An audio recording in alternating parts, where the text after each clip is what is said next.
What's on, ladies and gentlemen? My name's Ross, I like games, and today we've got a bunch of news for the One Piece trading card game, most of which is very good, one piece of which is less than ideal.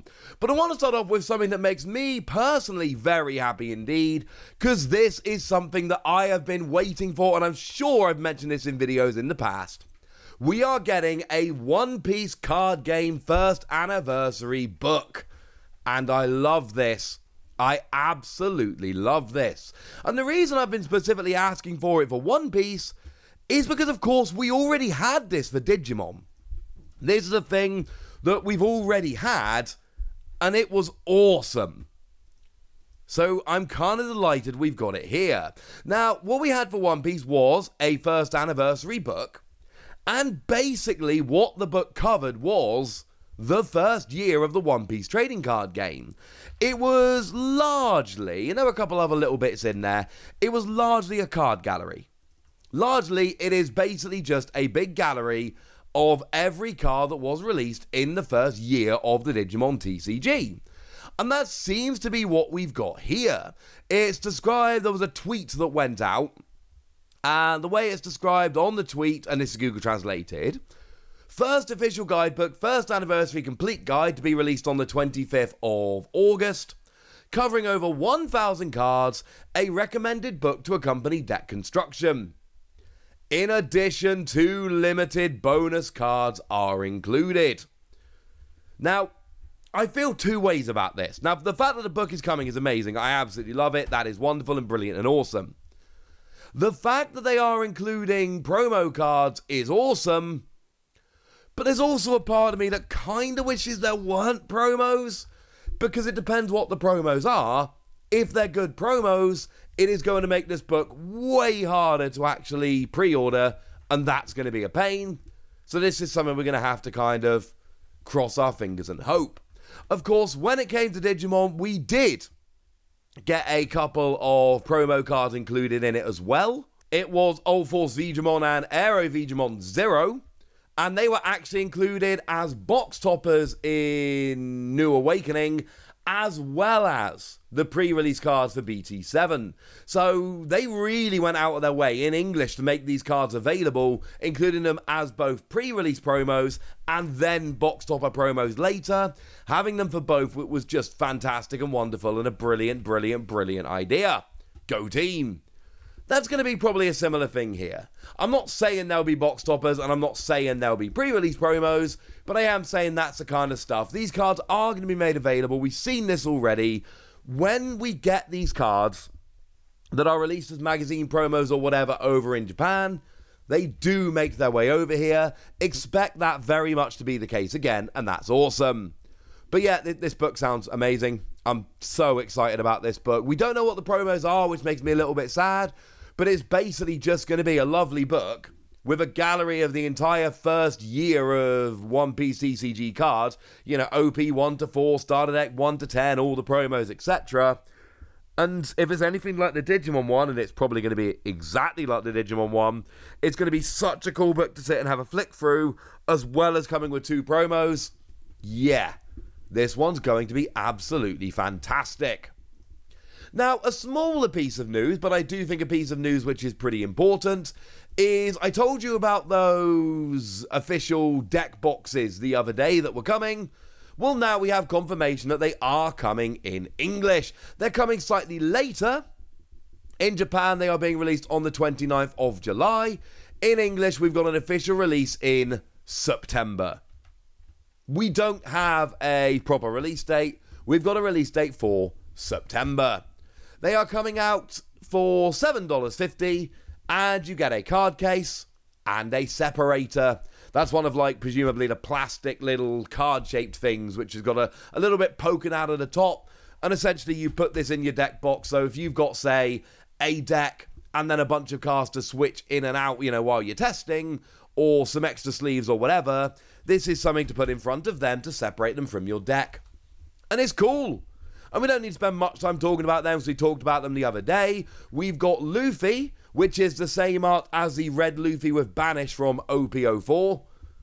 It's that artwork. And then we've got a pile of devil fruits. And look, it's $7.50. It's an official One Piece deck box.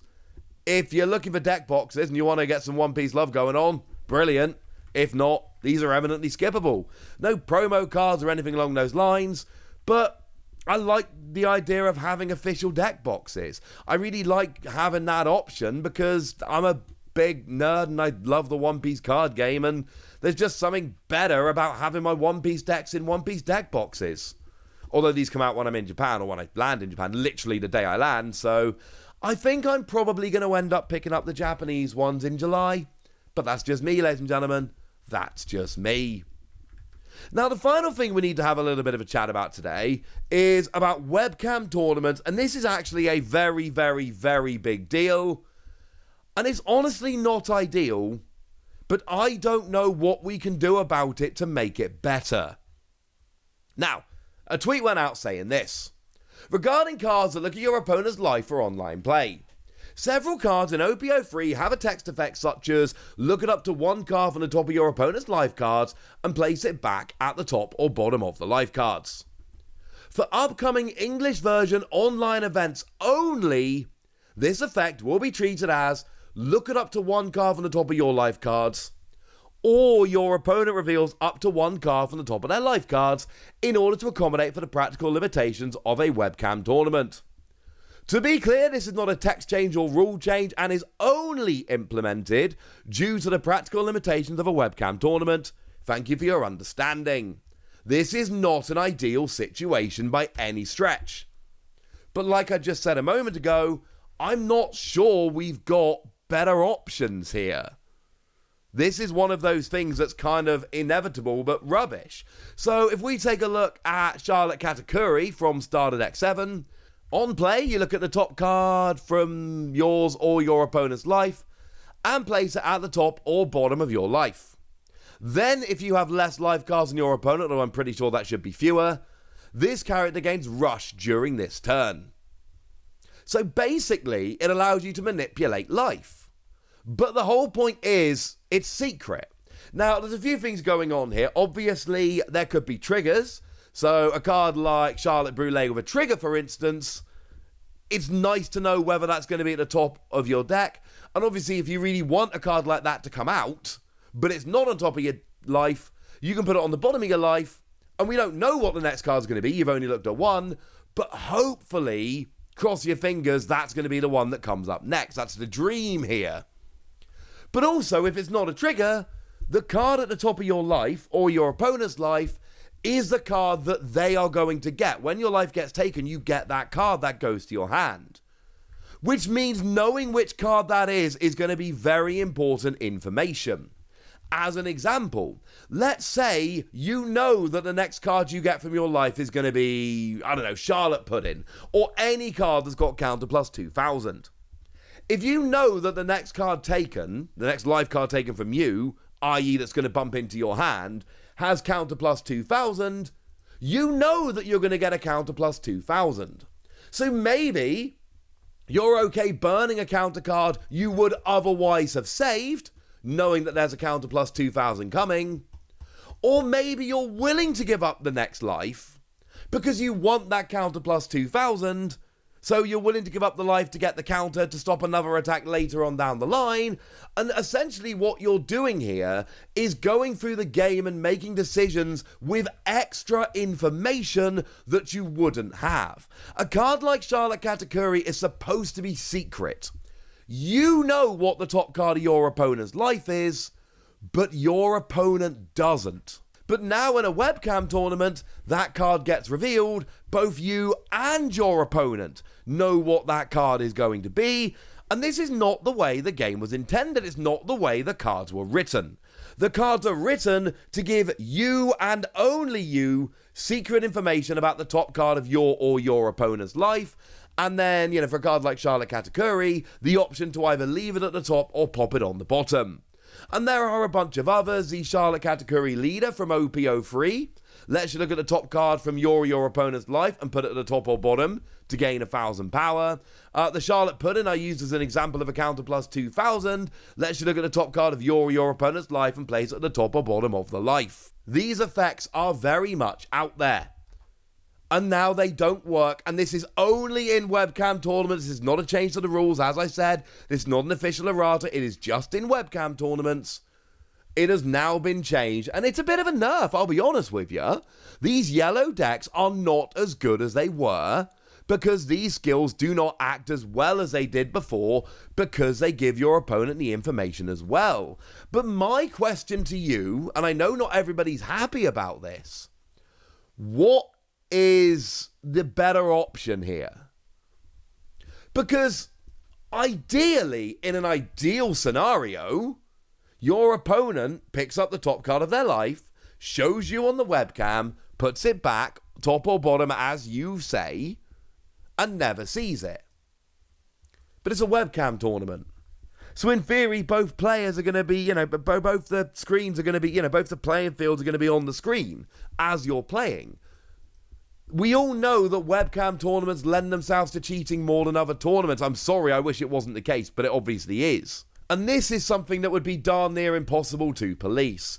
So no, I don't love this change because it makes the cards, like I've explained, worse than they used to be. However, I don't think there's a better option. I don't love this, but I do think it is the best option. I think given the limitations of webcam tournaments, this is the best option. I wish there was a better option, but you really, really need to know this. This is a huge ruling. And then we've also got the deck boxes coming, which is not such a big thing. And then we've got this anniversary book, which I am personally absolutely over the moon delighted about. And now it's over to you guys. Tell me what you think about all of this. Go nuts in the comment section, but be nice. And then make sure you like this video, subscribe to this channel, follow me on Twitter at TheWasi. That's where we talk about One Piece and a bunch of other card games. And please do consider checking out patreon.com/PTCG Radio, where you can support the channel, get some bonus podcasts and all kinds of fun things. But by far the most important thing as always, look after yourselves till next time, would ya? Thank you very much for watching. My name's Ross, and you've been watching Wasi Plays.